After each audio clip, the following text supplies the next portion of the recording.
Hello everyone, magandang araw sa lahat. Update tayo sa aking munting farm. At ito na nga po ang aming mga saging na itinanim. Halos makalipas lamang ang isang taon siguro, ito na siya ngayon. Namumunga na itong aming mga itinanim na saging. Anyway, this is Mang Elfrey of Odiba TV. Welcome back to my YouTube channel.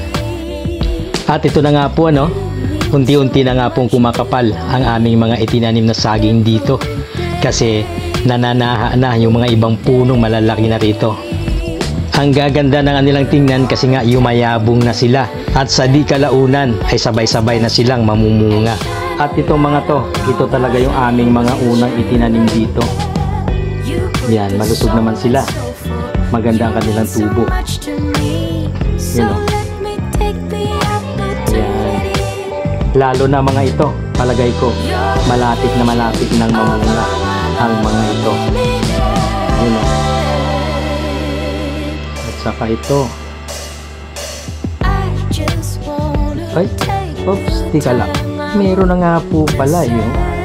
Namumuso na siya. Yan. Wow. Ayun na.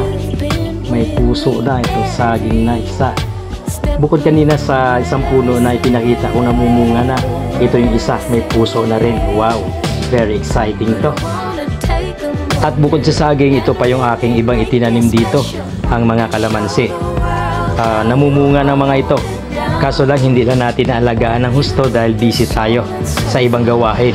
Pero kapag nakafocus na ako rito, maaalagaan ko rin ang mga ito. Baka magtaka kayo, itong dalawang puno ng kalamansi dito ay maliliit pa at ang papayat. Ito kasi ay biktima ng aking mga kapitbahay na makukulit at malilikot ang mga kamay. Biruin mo na ba na binunot pa. Nung itinanim ko siguro after 1 week or 2 weeks ay binunot, ninakaw. Kaya yun, tinaniman na lang ng panibago ng aking ama. At ito naman, ang paru-paro na kay gandang tingnan. Ngunit ang mga caterpillar nito ay siyang salot at umuubos ng dahon ng aking halaman. At marami pa tayong ibang itinanim dito ng mga sari-saring puno. Ayan, may mga lemon, langka, mga niyog, may mga avocado tayo dyan, santol, meron tayong lansones, apple guava, rambutan, may mga grafted mango tayong itinanim dyan, mga langka, may mga papaya, pero hindi pa natin sila makita kasi nga mas makapal pa ang damo isa sa kanila.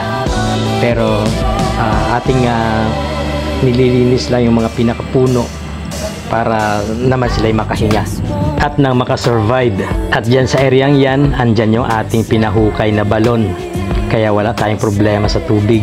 Ang tubig kasi ay isa sa pangunahing kailangan nating mga tao at siyang kailangan din ng lahat ng nabubuhay dito sa ating mundo. At dito sa areang ito ay dito ko itatayo ang aking simple dream house na inspired by stones. Kasi nga dito sa amin napakadaming bato rito. Kaya gagawin kong materyales sa mga batong ito para sa pagpagawa ng aking dream house na maliit lang. And soon, mag-aalaga din tayo ng mga manok panabong dito sa areang ito. Kasi nga, napakadami natin tropa na nahilig sa ganitong bisyo. Pero para sa akin, gawin natin ito for business only.